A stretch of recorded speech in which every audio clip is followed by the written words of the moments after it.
এক মা প্রশ্ন করছে, তোরে এতদিন আমি লালন পালন করে বড় করলাম, জীবন যৌবন তোর জন্য শেষ করলাম, আজকে বউ পাইয়া বউ তোর আপন হয়ে গেল।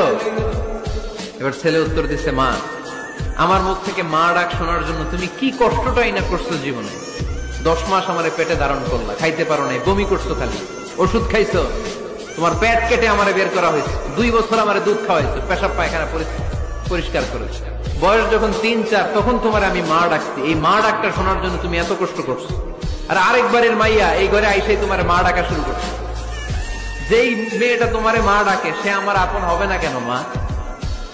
যদি আমাদের মন কখনো ভেঙে যায়, প্রচন্ড পরিমাণে আমরা কষ্ট পাই যে মনটা ভেঙে চুরে খান খান হয়ে গেছে। মাঝে মাঝে এরকম যুবক ভাইরা হয় না, যে মনটা এত ভেঙে যায় যে সেজদায় গিয়েও কান্না পায়।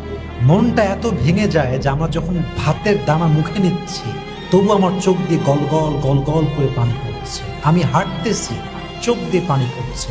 মানুষ যখন প্রচন্ড লেভেলে ভেঙে যায়, প্রচন্ড পরিমাণে অনাকাঙ্ক্ষিত কষ্ট পায়, তখন তার চোখ দিয়ে যে কখন পানি বের হয়, কখন চোখ ভিজে যায়, সে কল্পনাই করতে পারে না যুবক ভাইরা, ঠিক কিনা বলেন? আপনি তওবার মতো তওবা করলে আল্লাহ আপনার সব গুনাহ মাফ করে দেবে। আপনি চোখের পানি ছেড়ে যদি ক্ষমা চান, আপনার সব গুনাহ মাফ করে দেবে কে? অনুশোচনার চোখের পানি চোখ বেয়ে নাকের ডগা বেয়ে জমিনে পড়ার আগেই আল্লাহ ওই বান্দাকে ক্ষমা করে দেবে। আমাদের পাপ আছে না নাই? পাপ ছাড়া এমন কোন লোক এখানে আছি? বিশ্বনবী বলেছেন, কুল্লুকুম খাত্তাউন, তোমরা সবাই পাপী, সবাই। ওয়া খায়রুল খাত্তাইন আত-তাওয়াবুন, আর এই সব পাপীদের মধ্যে সবচাইতে ভালো পাপী যেই পাপী পাপ করার পরেই তওবা করে। কার কাছে? আল্লাহওয়ালা মানুষ যারা, সেই মানুষদের সাথে মহব্বত রাখলে আল্লাহ আপনাকে ভালোবাসবে। আল্লাহওয়ালা মানুষদের সাথে মহব্বত রাখতে চান, নাকি আপনার এই জেনাকারী গার্লফ্রেন্ডের সাথে আপনি মহব্বত রাখতে চান? আল্লাহ পাক আমাদের সবাইকে আল্লাহওয়ালা মানুষদেরকে ভালোবাসার তৌফিক দান করুন এবং তাদের সহবতে থাকার তৌফিক দান করুন। মনের ভিতর থেকে সমস্ত রকম হিংসা, বিদ্বেষ, অহংকার, রিয়া, পরশ্রী কাতরতা এগুলোকে দূর করার তৌফিক আল্লাহ পাক দান করুন। আমরা দোয়া করি আল্লাহ পাক সবাইকে তাওহীদ পন্থী হওয়ার তৌফিক দান করুন, নবীর সুন্নতের উপর আমল করার তৌফিক দান করুন। ওই কবরের আযাব থেকে বাঁচার দরকার আছে না নাই?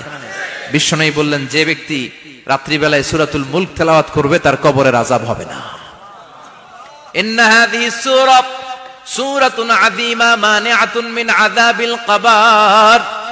এই সূরাটা এমন সূরা, সাধারণ কোন সূরা না। এই সূরাতুল মুলক যে রাত্রিবেলায় তেলাওয়াত করবে তার কবরের আযাব থেকে তারে বাঁচিয়ে দিবে কে? আমরা প্রায় বলে, আরে ভাগ্যে যা আছে তাই হবে। এটা আসলে বলা কতটুকু সঠিক, এটার কিছুটা আমি এক্সপ্লেইন করা ট্রাই করবো ইনশাআল্লাহ।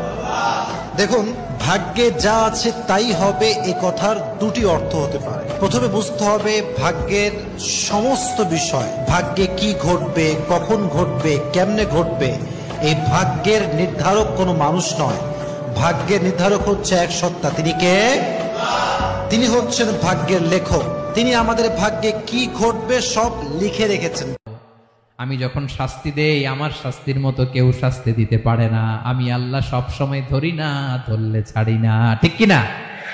ধরে ধরে ধরে না, ধরলে আল্লাহ সাবধান। যখন আযাব আসবে, গজব আসবে, পালাবার জায়গা খুঁজে পাওয়া যাবে। সামান্য ভূমিকম্প দিলে আমাদের অবস্থা কি হয় দেখেন তো? হ্যাঁ, সামান্য একটু ভূমিকম্প দিলে বাঁচার উপায় আছে? আল্লাহ আযীম, ইন্না যালজালাতাস সাআতি শাইউন আযীম।